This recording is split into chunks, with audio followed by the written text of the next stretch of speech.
Olá, adoradores do povo, sejam bem-vindos a mais um vídeo aqui do Caneta Tinteiro. Meu nome é Camille Pezino e hoje a gente vai falar de um dos primeiros livros da ficção científica e, principalmente, do subgênero Viagem no Tempo. Essa obra é um clássico e foi lido na nossa leitura coletiva Lendo Literatura Clássica, que a gente organiza junto com a estante da Jaquinha. O autor de hoje e a obra é nada mais nada menos do que H.G. Wells em A Máquina do Tempo. Fazendo um resumo de A Máquina do Tempo. Em A Máquina do Tempo, a gente tem como protagonista o viajante do tempo. Esse personagem, que não tem nome, criou uma máquina do tempo para viajar. Como bem diz o nome dele, Viajante do Tempo. E é interessante ver que o nome dele é censurado diversas vezes que aparece na narrativa. Ele aparece mais ou menos 3 vezes o nome, se eu não me engano, e todas as vezes a gente não sabe qual é o nome dele. Enfim, ele está num jantar com seus amigos e faz uma demonstração de sua máquina do tempo, levando o objeto para o futuro. No entanto, os seus amigos acreditam que, na verdade, aquilo não passa de uma ilusão, de um truque do viajante do tempo. Todos eles são conhecidos, inclusive e também, por suas profissões, por exemplo, o médico, o psicólogo, com exceção de Philby, e entre todos é o único confiável. Por fim, esses personagens eles vão pra casa e o viajante do tempo diz para eles voltarem. E quando eles voltarem, ele mesmo vai ter viajado. Após isso, ele convida de novo seus amigos para um jantar e diz que vai contar como foi a sua viagem para o futuro. E nessa viagem para o futuro, ele conhece 2 espécies que seriam a evolução dos homens, os Eloi e os Morlock. E aí a gente vai conhecer um pouco dos percalços do viajante do tempo nesse futuro e também vamos ver se finalmente as pessoas vão acreditar que ele viajou. Fazendo uma análise de A Máquina do Tempo. A Máquina do Tempo foi um romance escrito pelo H.G. Wells que, no entanto, era conto.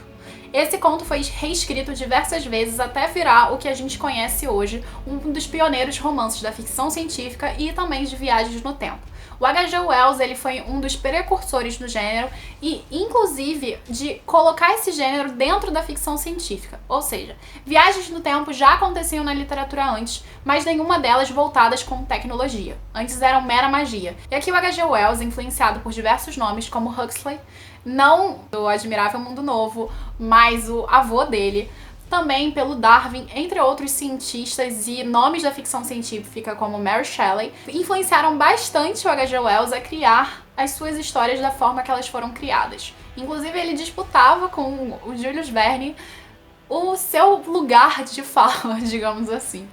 Então é interessante ver aqui como se movimenta o romance e a ficção científica dentro do Wells. E são críticas super pertinentes.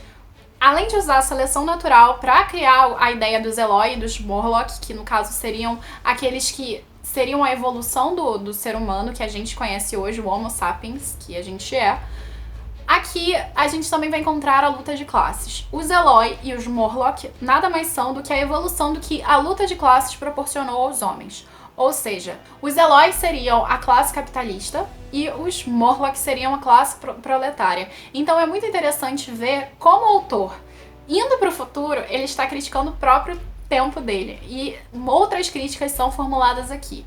Outra coisa muito legal e muito interessante são as associações greco-latinas feitas por esse autor, entre outros do seu período, mas principalmente em relação a ele, como a esfinge e o ato de estar coxo, que são referências ao Édipo, uma peça super famosa do Sófocles e deu, por exemplo, a teoria do Freud do complexo de Édipo. Outra coisa super bacana aqui, dentro do H.G. Wells e dentro de A Máquina do Tempo, é a teoria da 4ª dimensão, em que espaço e tempo estão conectados. Então a sua viagem no tempo, ela é muito congruente e ela é muito coerente, indo para o futuro.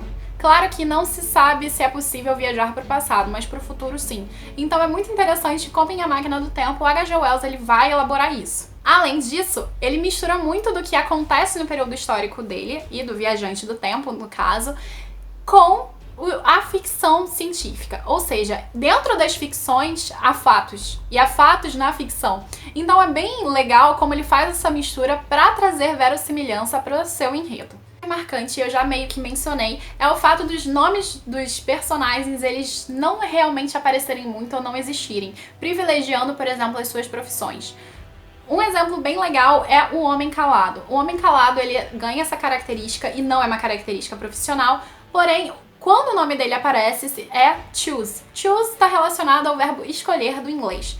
Então, é aquele que é capaz de escolher. Em seguida, a gente também, por exemplo, tem o dash, que é o apressado, ou seja, é o jornalista, e o blank, que é aquele que está em branco, que seria o editor. Todos esses personagens e todos esses nomes completam a crítica do Wells. É interessante observar a língua literalizada, ou seja, a língua muito literal dos Eloy. Essa linguagem que o viajante do tempo tenta aprender e ver como ela é literal está relacionada ao fato dos Eloy não terem preocupações de pensamentos e filosofias muito marcadas e muito elevadas. E isso também a gente pode relacionar a 1984, do George Orwell, que a gente já fez uma análise sobre a nova fala e o pensamento. Assim, a gente vê essa marca entre Eloys e Morlocks, ou seja, o capitalista e o proletário, dentro da construção do próprio viajante do tempo, que seria uma mescla dos dois, tendo características de um e também de outro. Enfim, há tanta coisa para se falar a respeito de A Máquina do Tempo que fica difícil resumir tudo dentro de um vídeo. E foi por isso que a gente fez um podcast para conversar e falar sobre diversas coisas que existem em A Máquina do Tempo. Então eu até recomendo, se vocês quiserem se aprofundar um pouquinho, procurarem esse podcast, que tá lá no QGCT, que vai estar aqui no link da descrição do vídeo. Foi uma história que, por ser o primeiro livro do autor, me decepcionou um pouco, embora eu entenda que, sendo o primeiro romance, não existe um desenvolvimento como a gente tem, por exemplo, em O Homem Invisível, que é uma outra obra dele, que quando ele estava mais no período da maturidade. Então, foi uma história que me decepcionou um pouco na questão narrativa, mas que tem tanta crítica bacana, tem tanta coisa legal, que eu acho que vale super a pena aprender e experienciar essa história. E por fim, eu deixo um questionamento pra vocês. Vocês acreditam que o futuro ele pode ser alterado se a gente conhecê-lo? Sim ou não? Essa é uma pergunta que vai ser fundamental em A Máquina do Tempo e é por isso que eu quero saber a resposta de vocês. E se vocês também já leram essa obra e se vocês têm interesse. Enfim, gente, é isso. Eu espero que vocês tenham gostado do vídeo de hoje. Eu vou pedir pra vocês se inscreverem no canal, ativarem o sininho e curtirem, além de comentarem a resposta que eu quero saber. Enfim, é isso. Um beijo pra vocês, abraço do nosso mascote e tchau, tchau!